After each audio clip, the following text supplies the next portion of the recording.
যেমনি ভাবে আমি 5টা ইউনিয়নে যাই, হাজিপুর শাহরাস্তি, কিছু কিছু লোক স্যান্ড মাখা পাই,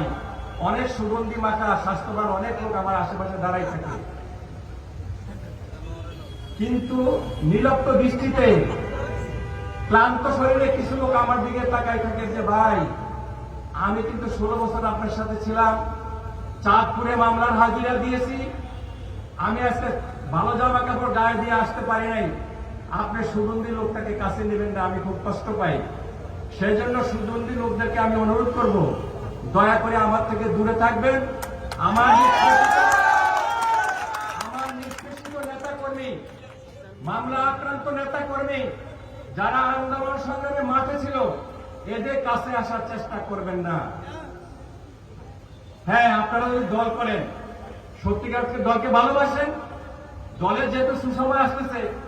আপনি দলের ভালো কাজের জন্য পাশে আসেন, কিন্তু চেয়ারে বসার জন্য ধাক্কাধাক্কি করি আমার যে সমস্ত নিষ্পেষিত নেতাকর্মী যারা আওয়ামী দুঃশাসনের শিকার হয়েছে, যারা জেল খেটেছে, তাদের পাশে আসার চেষ্টা করবেন না। আমার মনে আছে 2008 সালের আমার ধানের শীষের